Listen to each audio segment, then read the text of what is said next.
what are the qualities or what are the points which should be kept in mind while going for a perfect upsales pitch.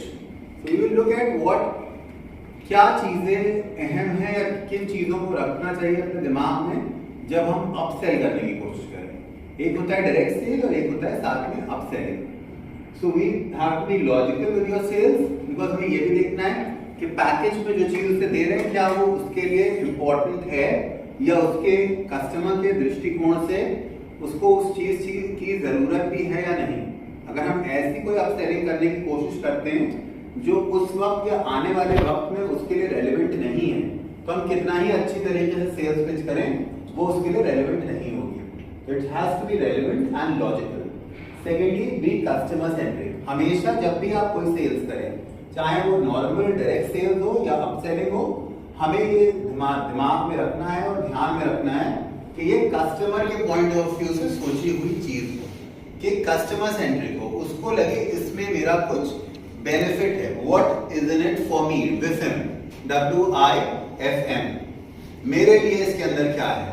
जब दोनों तरफ से win win situation होगी तभी sales या upselling culminate होगी किसी proper या पॉजिटिव रिस्पॉन्स की तरफ.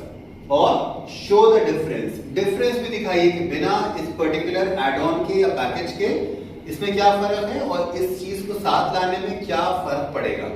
जब उसको वो बेनिफिट दिखेगा तो ऑटोमेटिकली कस्टमर उस तरफ आकर्षित होगा और उसको उस चीज में दिलचस्पी या इंटरेस्ट आएगा. जब तक आपकी किसी चीज में दिलचस्पी नहीं बढ़ेगी या वो चीज उसके बेनिफिट नहीं दिखेगा उस चीज का आपको तब तक आप उसकी तरफ नहीं आएंगे या आकर्षित नहीं होंगे. Keep it short and simple. हमेशा सेल्स पिच को मेन पॉइंट्स या बुलेट पॉइंट्स पे रखिए. बहुत लंबी स्टोरी टेलिंग से कस्टमर को कोई बेनिफिट नहीं होता. उसको शॉर्ट रखिए, मेन बुलेट पॉइंट्स पे रखिए और तब वो उसके ऊपर कल्मिनेट करेगा. Visual message. Visual messaging. इंसान को अपने माइंड में वो दुनिया दिखनी चाहिए जहां पे उसको वो बेनिफिट दिख रहा हो. हमेशा ये बात मान लीजिए कि ऑडियो विजुअल ज्यादा इंपॉर्टेंट होता है ना कि बताई हुई बात. तो विजुअल सबसे पहले स्ट्राइक करता है उसके बाद ऑडियो और एंड में रिटन. तो इसलिए उसको विजुअली उस चीज का दृष्टिकोण दिखाइए कि ये मेरी दृष्टि में कहीं ना कहीं इमीडिएटली सामने हो या मेरे माइंड के पर्दे में ये चीज दिखे मुझे एक वीडियो की तरह चलती हुई जो चीज मुझे बताई जा रही है. कस्टमर को ये चीज महसूस होनी चाहिए. जब तक विजुअल मैसेज उसको नहीं इम्पार्ट होगा तब तक वो उस चीज को परसीव नहीं करेगा जिस तरह हम परसीव कराना चाह रहे हैं. Last, emotional touch. Why do humans have to do this job. हम ये काम IVR से या रोबोट से भी करा सकते हैं. बहुत लोगों का मानना है कि AI के आ जाने से, आर्टिफिशियल इंटेलिजेंस के आने से ह्यूमन बीइंग्स की रेलेवेंस खत्म हो जाएगी. ऐसा कभी नहीं होगा क्योंकि AI को ह्यूमन बीइंग्स नहीं बनाया. कितना ही एडवांस हो जाए AI, ह्यूमन बीइंग्स हमेशा इसके सुपीरियर रहेंगे कि इमोशनल टच होता है हमारे अंदर जहां हम एक सद्भावना, एक इमोशनल मैसेज या एक इमोशन अटैच करते हैं. एक व्यक्ति दूसरे व्यक्ति से जुड़ता है. हम MS धोनी को, विराट कोहली को, रोहित शर्मा को देखते हैं जब खेलते हुए तो हम खुश क्यों हो जाते हैं क्योंकि वो एक इंसान खेल रहा है जिससे हम एक भारतीय के तौर पे जुड़ते हैं. तो वो एक भावनात्मक रिश्ता बनता है हमारे उसका साथ. तब शायद मैं जिंदगी में कभी भी MS धोनी से नहीं मिला, मैं विराट कोहली से भी कभी नहीं मिला, रोहित शर्मा से भी नहीं मिला, लेकिन मेरा एक भावनात्मक रिश्ता है कि मैं उनके लिए चेयर करता हूँ, अपने काम के समय में से निकाल के उनको देखता हूँ तो वो एक रिश्ता बनता है. अगर वहीं पे कोई रोबोट खेल रहा हो जिसका नाम हम सोहित शर्मा रखते हैं, ठीक है, तो क्या आप उतना ही उससे देखेंगे उसको खेलते हुए सोहित शर्मा को? कभी नहीं देखेंगे.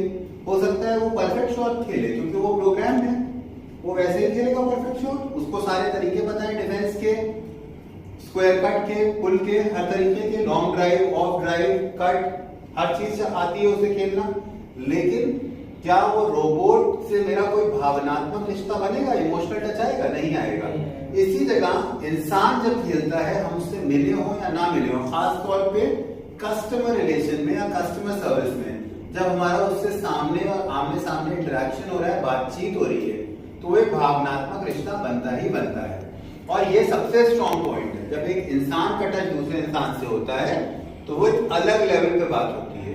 ये कभी भी कोई मशीन, चाहे IVR हो, चाहे AI हो, चाहे किसी तरीके की रोबोटिक्स हो, वो मददगार हो सकती हैं, वो एक टूल हो सकती है हमारे काम को और आगे बढ़ाने में, लेकिन कभी भी वो एक इंसान की जगह नहीं ले सकती है।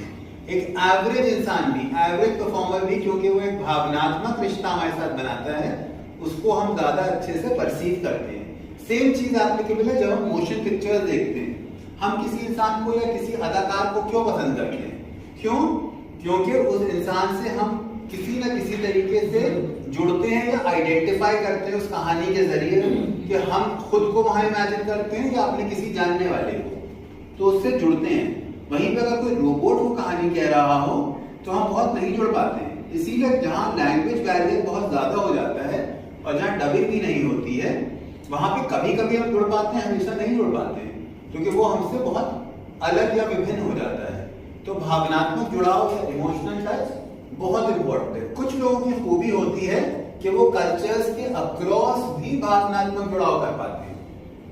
बहुत से लोग जो फुटबॉल प्रेमी हैं, वो रोनाल्डो को इसके बावजूद पसंद करते हैं कि वो भारतीय नहीं है, वो एक स्पेनिश फुटबॉलर है और वो साउथ अमेरिका के टीम्स में भी खेलता है और क्लब में भी खेलता है अलग अलग। लेकिन हम भारतीय होते हुए तो हमारे कल्चरली भी हमसे अलग है, उसका आचार विचार और सोचने का तरीका भी अलग है।